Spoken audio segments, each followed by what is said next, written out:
Okay, good morning. So we are doing today Daf Yud Gimel Amud Beis. And maybe we'll get a chance to get into Yud Dalet Amud Aleph. That is the goal. We are starting right at the top of Yud Gimel Amud Beis. We discussed yesterday that Moshe Rabbeinu, I'm sorry, that Yosef. The last thing we discussed was that Yosef, his Aron was taking in the desert next to the Aron of the Aron Habris with the Luchais was the Aron of Yosef, and why were they sort of traveling together? The nation's wondering these two Aronis going together. So we explained it was Kiyam Zeh Masha Kosov Bazeh. This one was Makayim, what is written in the other one. So that's why these two Aronis, as it were, go together. Of course, this is a reference to Yosef, an unbelievable success that he had in the situation of Ashes Petifar, etc. Okay, continues the Gemara. Gimel Amud Beis. How do we put on the mute? The mute. Is there a way to do it? There's a way to do it. How do we do it? Um, um, I don't never know how to do it. Okay. Oh, he did it. Okay, perfect. Okay. So for top line of the Gemara, you'd Gimel Beis out the Gemara. V'iloi asik bei Moshe Yisrael lehavi me'aski bei.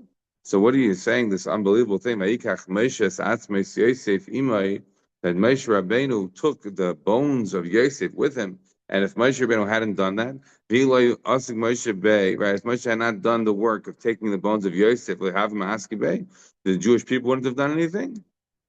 You think like they would have left him there?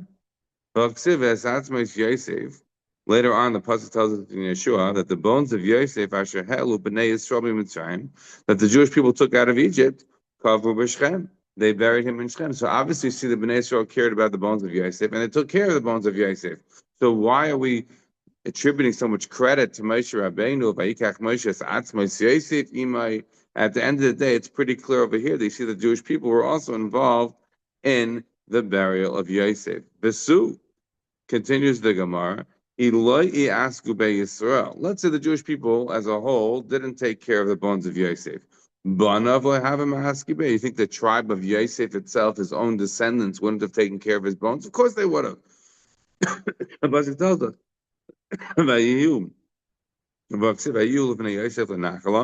The children of Yosef got a portion, and they would have put him in the portion. So, on the one hand, it's very nice that Moshe Rabbeinu is the one who's taking care of the bones of Yosef, but it almost makes it out as though it sounds like the Jewish people wouldn't have done anything, and his own family wouldn't have done anything.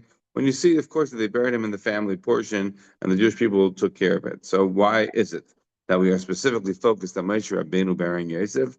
So the Gemara here uses again the same answer that we already saw before in relation to Yaakov Avinu. Right? On Yigimel Malach, we said, why is it that the Torah is crediting Yosef with burying Yaakov? Well, what about his other brothers? Why is it that the brothers aren't mentioned? We said because the brothers said it was a bigger covet to Yaakov to be buried by Yosef than for them to be focused on it. Now, as I mentioned, it's a matter of pshat. It's because Yosef is the one who got permission. Yosef is the one who's the one who went to Paro and asked. And if not for Yosef asking Paro, it could very well be, if you look at the psuk in the end of Vayichi, maybe they wouldn't have had permission to go. It's a very darkistic pasuk there in the end of Vayichi, but you'll see if you look carefully over there that Yosef sends a message to Paro asking to go. He doesn't even go himself. It's like a sort of, there seems to be a little bit of a thing. And if you look at who went to actually bury Yaakov, you look carefully in the psukim, then you'll see that who goes to actually bury Yaakov? Everybody goes, but they leave behind the children and the animals. In a similar sense, if you remember when Paro is saying to Moshe, the Jews can go and serve Paro. First, they shouldn't go. I don't know who God is. But eventually, when he's like, okay, I know who God is, you guys can go serve. So he first says, okay, you can go in Mitzrayim and serve. And Moshe's like, I can't do that.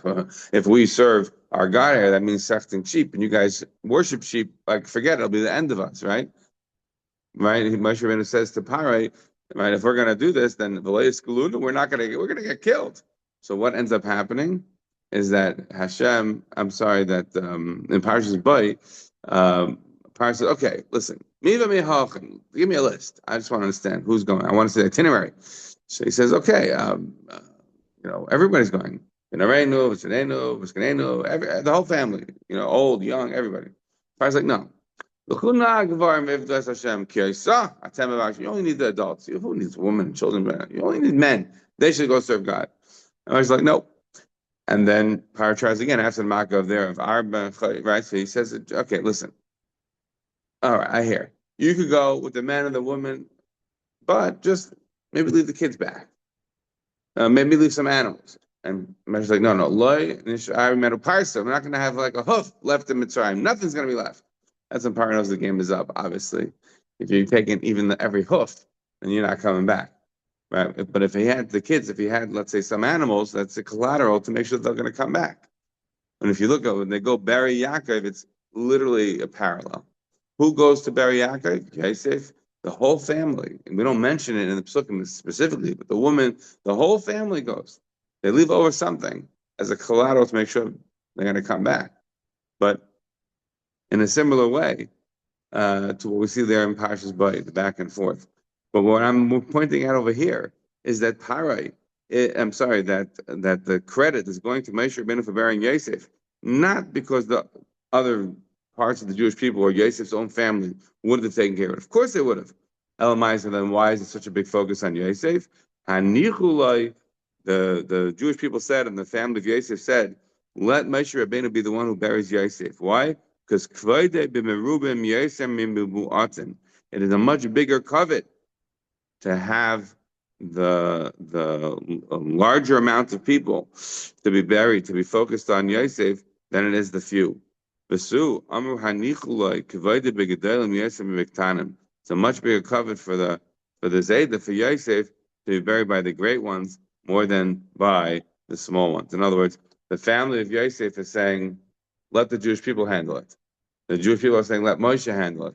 Because ultimately, at the end of the day, the greatest covet for Yosef is to have the greatest human being who ever lived on the face of the earth be involved in his burial.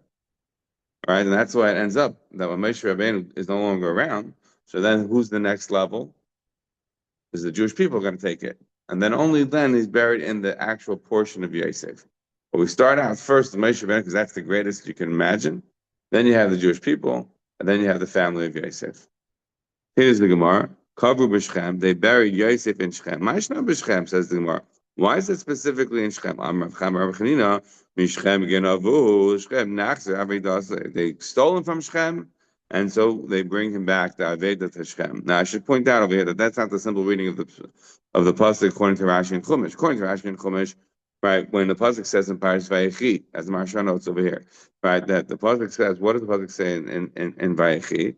That Yaakov tells Yosef, "V'ani nasati lecha Shechem achad al achecha asher lokachtem yad ha'amor b'charbi v'kashti."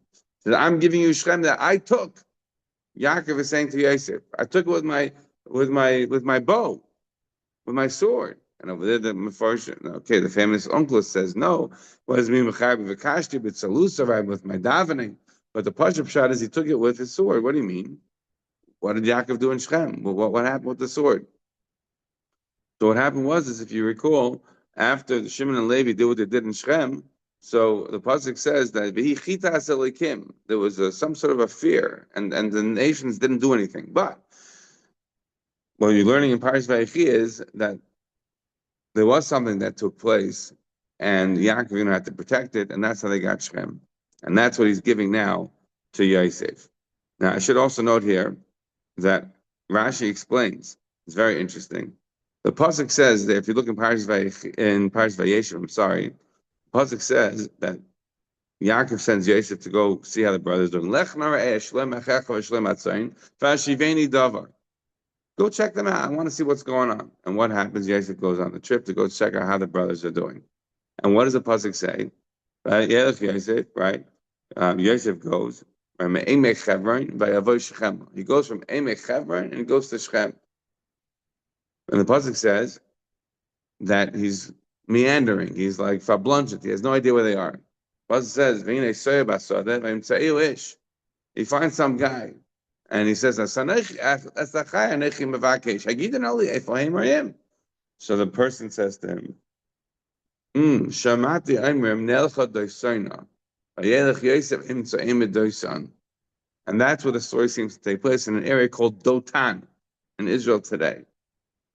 Rashi in Chumash says, two pshatim. What does it mean, Vayim Tza'im Doisan? What is Doisan? Says Rashi, either, as we're going to say over here, what does it mean that they went to Doisan? So Rashi says, in Chumash, same thing as over here. It's like they had, when you have people sitting together and they are conspiring, it was a conspiracy. They had dasais. They were making up plans how they're going to get rid of Yosef. And that's why it's called Dotan. But really, where's the story taking place, says Rashi? In Chumash, as Rashi says over here, it took place in Shechem. This whole discussion about Daitan, about where is Dotan, Daitan, where is this place, says Rashi there in Chumash, and Rashi says over here again, that what we're talking about is the situation as follows. Yosef is going in a naive way. He thinks he's going to check out how his brother's doing. This guy's telling him, no, you don't understand. Your brothers have it out for you. This is not a safe situation. Says Rashi over here. If you look at Rashi, Rashi says, "V'dosan ein a makom." Dosan is really not a place. Behind the seva yomer ish nasam mizeh ki shamati yomer nelcha dosan. This is what the person was trying to tell him.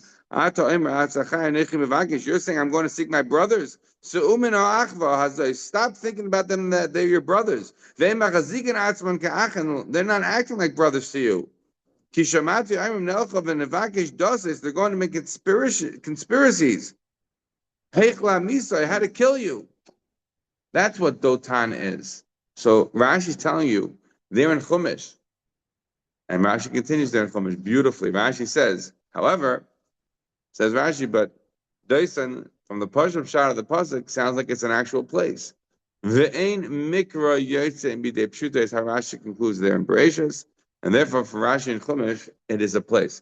Why is Rashi over here saying, V'doisan eina makayim? It's not that Rashi is getting the geography wrong. Rashi does get the geography wrong over there, right there in Bereshis.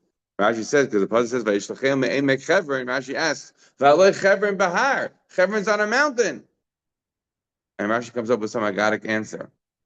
But if anybody has ever gone to Chevron, you will see that the Mars Machpelah is far down. If you go to the Jewish areas of Mars Machpelah, you will see that Chevron is, and even with the building that Herod built, which is a really big building, it's still in an Amek, exactly as the Pasuk says. Chevron is in when the Mars Machpelah is Mamish in a valley. It's not on a hill.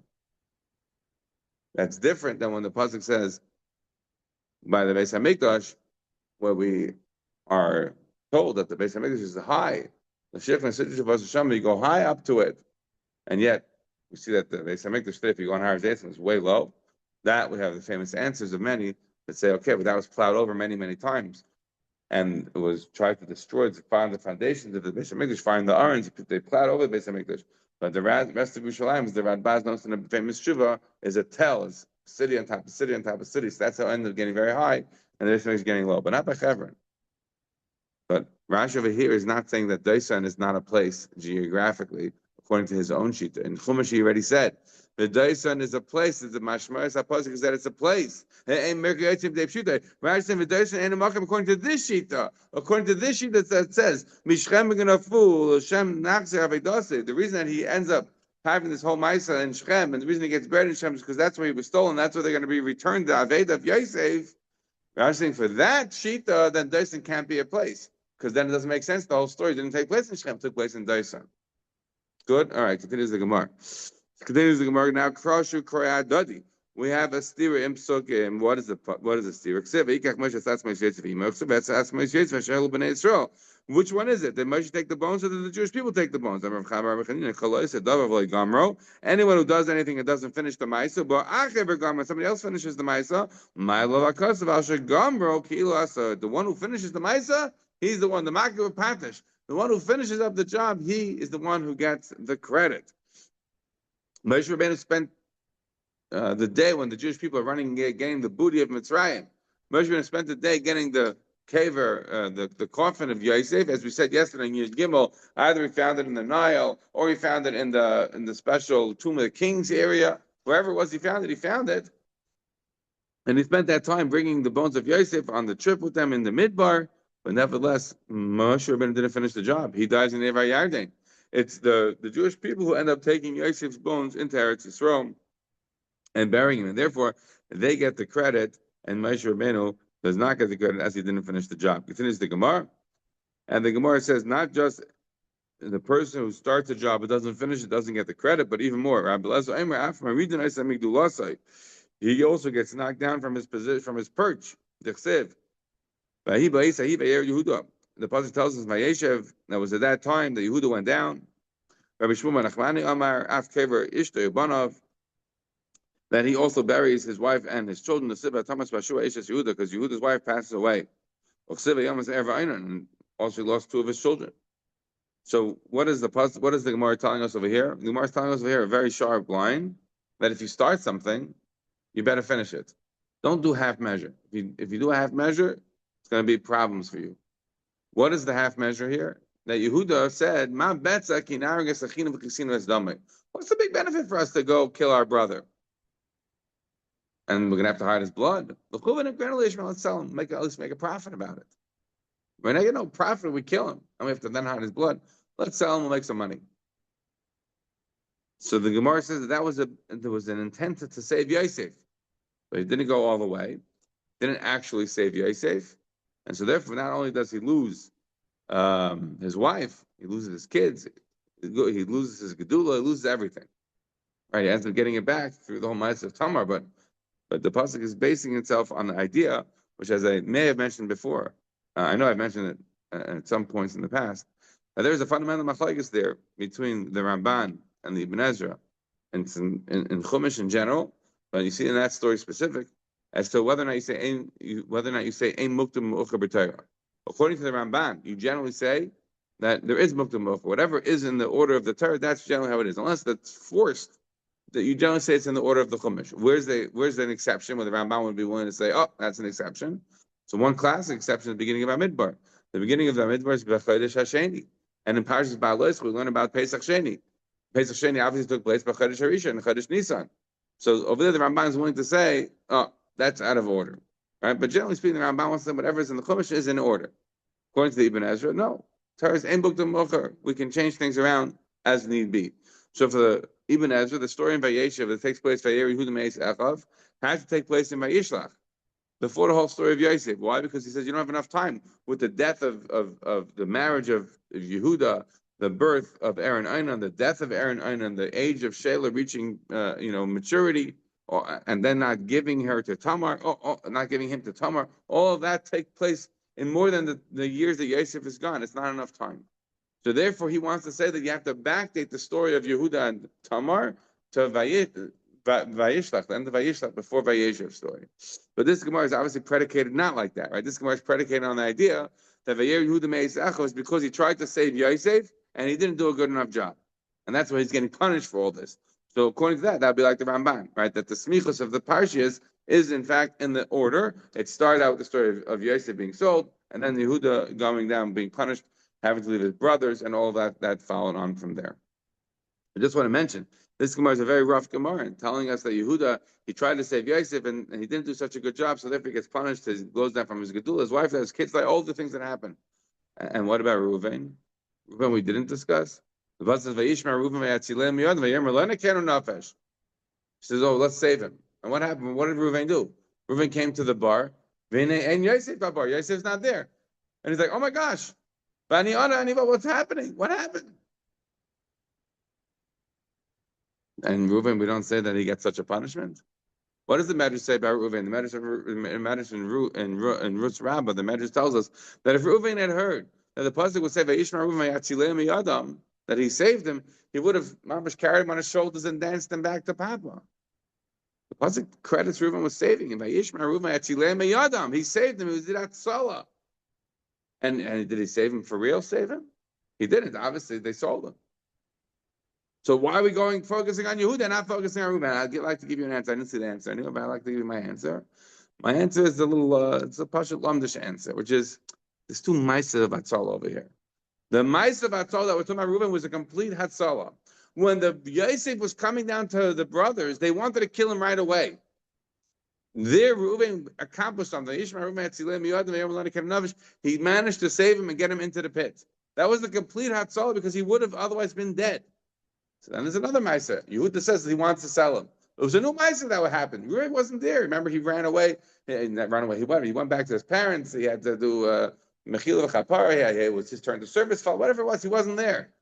But the first Maisa, there was a complete saving. So everybody's not going to get pushed by this kind of an idea that he didn't do a complete job. He did a complete job. There was a new Maisa. He wasn't there for that. That's why he's not getting dinged. That's a thought of an answer over here. Okay, continues the Gemara. Start the Gemara. Yeah. Where are we up to? We're up to Amar Yehuda. Amar Rab. Nikra Yosef at Shomais, right? The Pasuk says that Vayikach Moshe at Shomais Yosef Imayu. Right? The Pasuk says that he took the bones of Yosef. But if you look there in the Pasuk, in the end of Vayichi, Yosef says to the brothers, that you have to swear to me that you're going to take my atzomas, you're going to take my bones. So the Gemara is saying homiletically, right? Obviously, Yosef wasn't bones then; he was alive. But the Gemara asks, why is Yosef considered to be bones in his life? Because it was a stickle or something against Yosef that he wasn't honoring his father in the full way. Why did remember what the brother said to him? The brother said to Yosef, when they had no idea it was Yosef, they said, Avadecha Avinu. Right? Avdecha Avinu. They said, your father, our father, your servant Jacob. And he didn't say, no, he's not a servant. He's not my servant. Well, obviously, if he would have said, he's not my servant, he's my father, it would have ruined the plot. He couldn't do it. Nevertheless, it was a sickle, a ding on him, so he's getting punished for that. That, in a sense, when he's alive, he's still considered atzamis. Then he's the Gemara. He didn't protest against the fact that they were calling Yaakov his servant. We know that Yosef dies before the brothers. So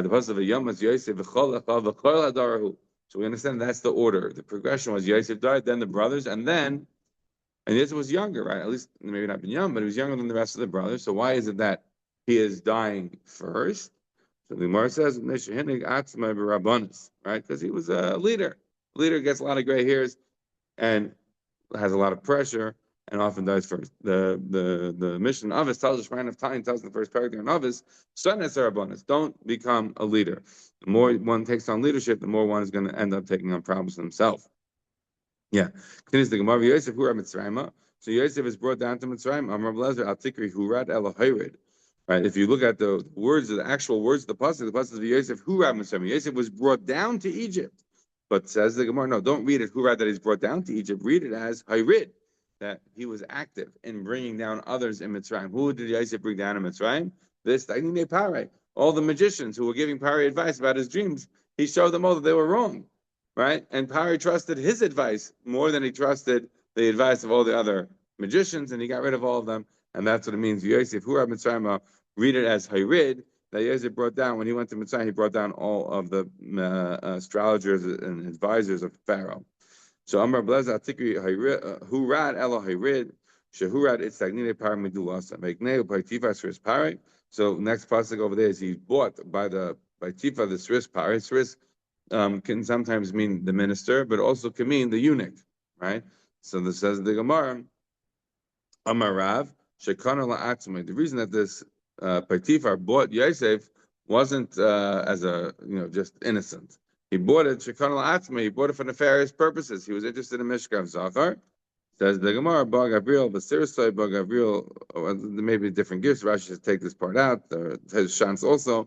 The Bar Gabriel Piro, whichever one, or some say Michal, whichever exactly it is on the side. I have a girsa that says from the Aruch that that one is Sirsa is Lebeitzim, Piro is Legit. In any event, they made him into a eunuch. And that's why he's known afterwards as Potiphar. That's a hint to the fact that while he had his nefarious purposes while he was buying Yosef, that was not able to come to fruition. Continues the Gemara. So the Gemara says, who was greater than Moses that was focused on the burial of Yosef? Obviously, Yosef is the greatest. Moshe Rabbeinu is the greatest human being to ever live. So the Gemara says something unbelievable line. Rabbi Akiva points out, we already had this line very similarly back on Yonam Bay, so a very similar line. Moshe Rabbeinu, when he was getting into the issues with Korach, so Moshe Rabbeinu said to them, Ravachem b'nei Levi, it's enough. It's enough. So Chazal noticed such an unbelievable, subtle reading of the Chumash, right? Chazal had. So Chazal noticed that if you look in Parshas V'eschanan, what does Hashem say to Moshe Rabbeinu? Ravlach al Toisev daber elai oibad davar hazeh. Stop bugging me to go into the land of Israel. You're not going in. You use such a lashon of Ravlach. There's a reason for that. Why? Look at what happened back in Parshas Korach when Moshe Rabbeinu said to the Korach people, he said, Ravlachem b'nei Levi, enough. So it's the same exact lashon. Says the Gemara. Hashem said to me, enough, stop bugging me about going into the land of Israel. Amar Levi, Birav Biser, Birav Bisruhu. Right? Remember, we've now been talking since Testament base. Rabbi Midash Adam Maidid by Maidin. The same way you act, the same way Hashem will act to you. Moshe Rabbeinu used the lashon, enough. Shevet, you Korach people, enough.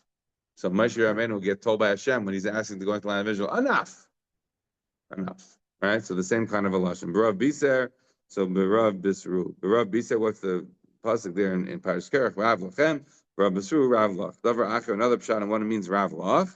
Rav lach, rav yesh lach, umanu Yeshua. Rav lach means you have a new rabbi, you have a new master who's going to take in the Jews, and who's that? Yeshua. Right? Davar acher, another pshat on what it means, rav lach. Shalayimro harav kama kasha. That Hashem is telling Moshe, stop bugging me by going to the land of Israel. You constantly, asking me 515 tefillas again and again and again. You're making it out like I'm a terrible guy. The Talmud Kama Sarvan, you're such a good guy, right? Rav look, you're making the Rav look terrible, and you're making yourself look nice. Why is it that Moshe Rabbeinu is not allowed to get into the land of Israel? Right? The ability of the camel, so too the load that you give the camel. If you have a weak camel, you're not going to give him such a big load. You have a strong camel, you give him a bigger load. What does that mean? That if you look at Rashi, Rashi says,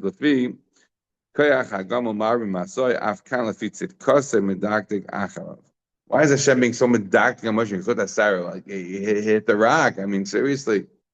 Okay, whatever. According to some first, that's not even the sin. Because when Hashem said, how do you speak to rocks? You obviously hit them. That was what he meant. So what was the sin? And maybe he said to the Jewish people, enough. Or maybe, fine. Whatever the sin was, it's such a minor sin. Yes, it's minor. But for Moshe Rabbeinu, who's the greatest human being who ever lived, even the most minor of sins is enough.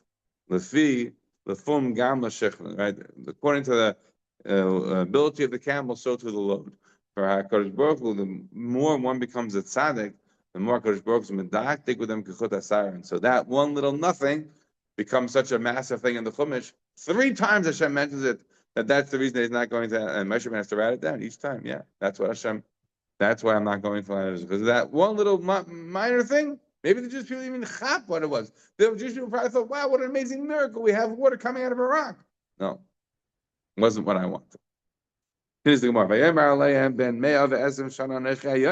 So what happened? Moshe Rabbeinu was telling, now we skip all the way to V'zos HaBracha. Moshe Rabbeinu was telling in Vayelech, V'zos HaBracha, Moshe Rabbeinu was telling the Jewish people, I'm 120 years old today. So, what do you mean? I didn't have to say Hayom. You could have just said Hayom. What do you mean Hayom? I'm 120 years old today. Why does it have to be today, mamish? So Hayom Malush Yomai B'Shnoisai. Today is when I mamish turned 120. Lamed Chashakadosh Baruch Hu Mashim Shneisem Shal Tzadikim Yom Liyom U'Mechodesh L'Chodesh. The Hashem is mashlim the years of the tzaddik mamish from the month. The day is very very perfect. So the Ein Shmuel writes in the back over here that the Gemara Shabbos Nun tells us that most people die because of their averis, but there were 4 people who never did averis, and they died by Etish al Nachash because the Nachash brought in death into the world. The whole Ma'aseh with Adam and Chava. So when somebody's dying because of Etish al Nachash, meaning they didn't do any sin, so then there's no day that they're dying early because they didn't do any sin. When's the day they're going to die? When they hit the complete age of whatever they started. Because then they have to be winked out from the earth because of the fact of the death being decreed on humanity, but not because of anything that they have done personally to bring it on themselves. And therefore, Moshe Rabbeinu was dying at 120, exactly pinklich on the day, tell you that he didn't die because of any sin. Here's the Gemara. And don't ask, oh, but what about the thing about about hitting the rock? It's very hard to put all these Gemaras together because the Gemara Shabbos Nun Hey mentions 4 people who didn't die because of a sin. Mashmin is not on the list.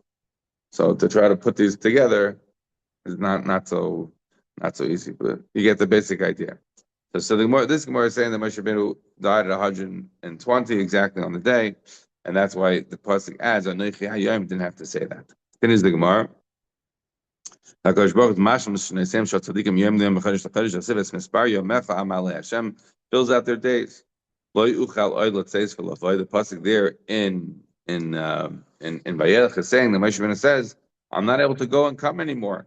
So the Gemara says, "What do you mean? What do you mean he can't go and come anymore? If the mamish means that he can't move anymore."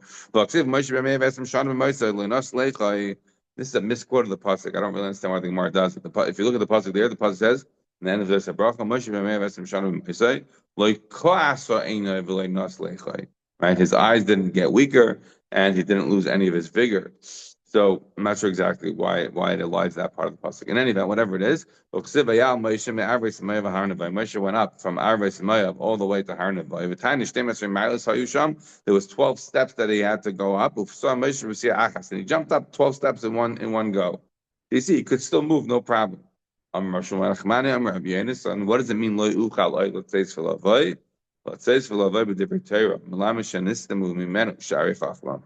As it were, as a harbinger of the fact that he's no longer going to be here, he was lost to him the gates of the wisdom. He didn't have it. Like we end up having like a more later on in Menachos. The Gemara says Moshe Rabbeinu still wants to go into Eretz Yisrael, so he wants to go here to Shir Rabbi Kiva. He doesn't understand it. This is different. This is saying that in a like sort of. It's funny because in science we have it the other way around. Generally, we have it the other way around. The Gemara in Yuma says mamash the other way around. Normally, when somebody's passing away, that last moment, sometimes even people who have dementia, they get a moment or an hour. There's a word for it. There's a word. You check me out, you'll find it out. There's such a thing that people with mamish dementia can have like an hour of lucidity or half an hour, 10 minutes, whatever it is, right before they die. The Gemara in Yuma says like before a person dies, like the neshama is screaming, like it's like screaming. And if you could hear, you would hear mamish from one end of the world to the other. Like that's what kind of a noise it's making. So there's a certain, but here we're saying it's sort of like Moshe Rabbeinu on the way out. It was 100% still 100 with vigor. He could jump, all of that. The mind wasn't fully there. We couldn't understand. And that was a way of signaling. That's it. Moshe and Yeshua went together into the Almighty to get the command from Hashem. Shabbos shall It was a time when the two were like partners, but Moshe Rabbeinu went in as the leader, and Yeshua comes out as the leader. Yeah. Nitla Rishus Mizev, Nitla Zed, Rishus comes from Moshe and is given to Yeshua. Amar Ruda, Amal Mikra Kasav, Yev Shalem. If not for our open pasuk, we would not be able to say what we're about to say. The pasuk says, Heichan Moshe Meis. Where did Moshe Rabbeinu die? B'chalka Reuven. Moshe Rabbeinu died in the chelik of Reuven. The Chsiv. Vayal Moshe me'Arvei Semayav al Har Nevav. Moshe Rabbeinu went up from Arvei Semayav to Har Nevav. Where was that? B'chalka Reuven Kaima. The Har Nevav is in the chelik of Reuven. That was in the chelik of Reuven. The Chsiv of Bnei Reuven B'nai. That's Nevav, right? So of Bnei Reuven Banu as Nevav. That's the various places that we talked to in the end of Bamidbar. So one of those places was Nevav, and Nevav is in the tribe of Reuven. And the Gemara adds now in the parentheses, Nevav Sham Mesu Gimel Neviim Moshe Aaron and Miriam. It's called Nevav. It's sort of like Nevav is a play on Neviim, that you should know that Moshe, Aaron, and Miriam all died over there. Not so obvious that that Aaron died there, or that Miriam died there, but nevertheless, that is why it's called Nevav. But what we're saying is that Moshe Rabbeinu died in Nevav, but that's not exactly where he was buried. Says the Gemara, Moshe Kavor, where was Moshe actually buried? In the portion of God, the Siva Yar Rashis Loy, because the pasuk says in the brachas that Moshe Rabbeinu gave, so in the pasuk by God, it says Vayar Rashis Loy. He saw the portion for him. What's the distance between Nevav and the chelik of God? Is Arba Milan. It's a very short distance, Arba Mil. I said, Abra Milamia, because who brought in those 4 mil from where he dies in Har Navai all the way to Chalkash of God? He was as though he was taken right by the Shechina Malach Hashem Aimim Tzidkas Hashem also Mishpat Yisrael, right? That he did the tzidkas of Hashem and his judgments of the Jewish people. So he was brought, as it were, by the Malach Hashem from place to place in order to bury him there. HaKadosh Baruch Hu Omer, Mi Yakum Li Merei, Mi Satzav Li Payal Yavan. Hashem was mourning him. Moshe Rabbeinu says, who's going to stand up with me to fight the evildoers? Who's going to stand up with me to fight those that are doing iniquity and sin and the like? Shmuel Amar, Mi Ka'achacha, Mi Yodei Peshat Dov. You know what Hashem said?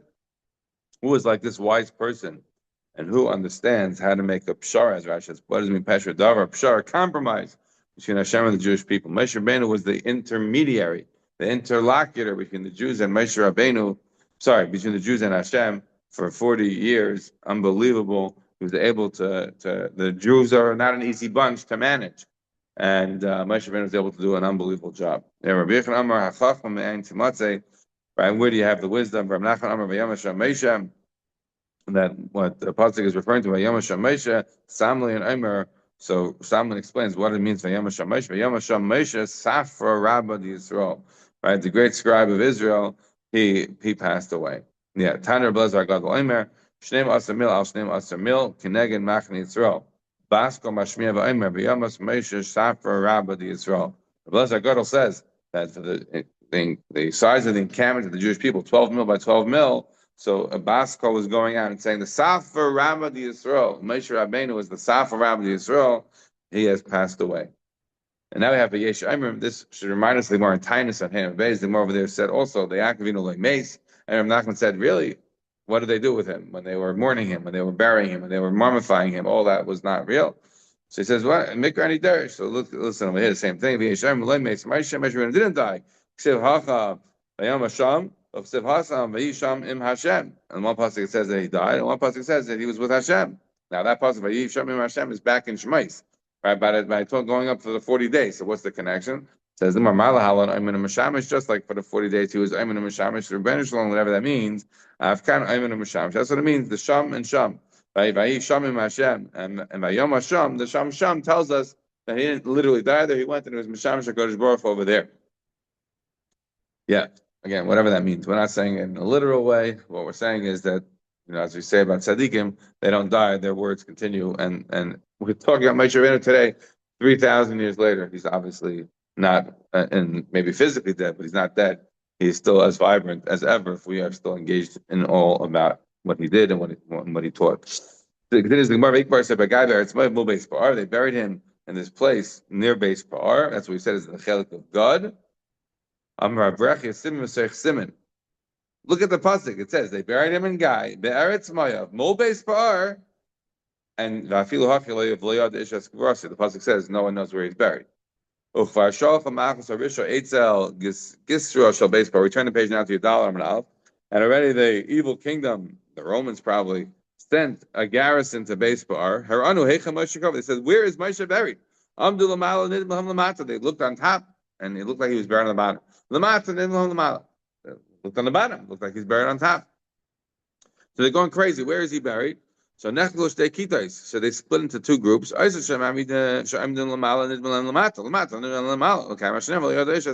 could find where he is. The people on top think he's buried on the bottom. He's on the bottom. You look on top. Right. There's two things in the world that if the world found, the world would go crazy about. Right. One is the Aron, and one is Moshe Rabbeinu's kever. If the world would find that, it would change like the whole world. And for very, very clear reasons, the Torah does not want Moshe Rabbeinu's kever to be known. He does not want him to be deified. He does not want him to become a god or anything like that. So for that, even by the Jewish people, there was a concern about that. Forget the world. Just by the Jewish people was a concern that people would worship Moshe Rabbeinu. And so he's gone, never to be again in history. And the Aron, again, in a similar way, that people would, like the same way that Chizkiyahu has to destroy the Nachash and Nachoshes, the Mishnah Psachim, because people started worshiping the Nachash and Nachoshes instead of worshiping the Rebbeinu Shalom. They'll go to the Nachash and Nachoshes, or they open up the Sefer Refuahs and things like that, but not understand that those are just tools. The same way you can imagine the Aron would be an unbelievable magical object that people would worship and not give credit to the Rebbeinu Shalom. The Aron is just at the end of the day just an object that has been endowed with special properties. Finish the Gemara. Rav Chama Rav Chanina Amar. Av Moshe Rabbeinu, any adeh hechan cover. Even Moshe Rabbeinu doesn't know where he's buried. Ksiv hakol v'yada ish eskevrasei. Uksiv asam zoyis habracha sheberach Moshe ish elikim. So you see ish, right? He's considered the ish elikim. Amazing line. What tefillah Moshe ish elikim? What does it mean to be the husband of God? Unbelievable. We can't explain anymore. But ish v'yada ish eskevrasei means that even Moshe Rabbeinu is referring to himself. I don't even know where I'm buried. Why is Moshe Rabbeinu buried in base par? In order to get forgiveness for the Maisa Par. Taisus here brings down the medrash that basically every year by the anniversary for what the Jewish people did with Mayav, the daughters of Mayav. So they want to be mekacher against the Jews. So Moshe Rabbeinu rises from his cave and says, "Whoa, slow down." So he's saving the Jewish people from the bad effects of what they did there in Par. Of course, the Parsha Pshan Psukim is that there were people that died. It was Magefa, right? Pinchas kills Zimri. That's how it gets stopped. But this is how it is. All right. Zot the Gemara. Last bit of Gemara for today. So it says the Gemara. What does it mean in Pasuk? Pasuk says that you have to go follow Hashem. Is it possible for a person to go follow the Shekhinah? Hashem is a fire. How do you follow after Hashem? Follow HaKadosh Baruch Hu's midas, the traits that as though it were he enacts with the world. How do you follow Kadosh Baruch Hu's traits? Mahu malbish arumim dechsev vayash Hashem lakim adam l'ishtikas nesorvei al bishem. Hashem made clothing for Adam and Chav when they realized they were naked. So he's malbish arumim af ata halbish arumim. So you should help out the poor, make sure they have enough clothing to wear. Kadosh Baruch Hu b'kachel nesev vayera Hashem elav be'leinim. Hashem had to go visit Avram. Right, he was a chayil. Af ata b'kachelim. Kadosh Baruch Hu nicham avelim. Hashem goes and visits those that are in Avelis. So you should also be Menachem Avram. HaKadosh Baruch Hu Hashem is helps to bury the dead. Hashem is the one who ultimately buries Moshe Rabbeinu. Sotah, you should bury the dead. We have to stop over here. I just mentioned that this Af Hashem Lekechem is an actual mitzvah in the Torah. If you look in the Sefer Mitzvah, the Ram counts the mitzvah Ches. We have a mitzvah in Latin. It sounds a lot better. In Metetzio Day, you have to follow the Rebbeinu. You have to copy the Rebbeinu Shalom. What do we? And the pasuk says again, and what does that mean? Is Mahu Racham, just like Hakadosh Baruch Hu Racham, Afatah Racham, Hakadosh Baruch Hu Chanan, Afatah Chanan, Hakadosh Baruch Hu Tzadik, Afatah Tzadik, Hakadosh Baruch Hu Chassid, Afatah Chassid. You have to be misdama yourself to the Rebbeinu Shalom. That is the mitzvah of Achei Hashem L'Kecha Telechu. All right, stop here.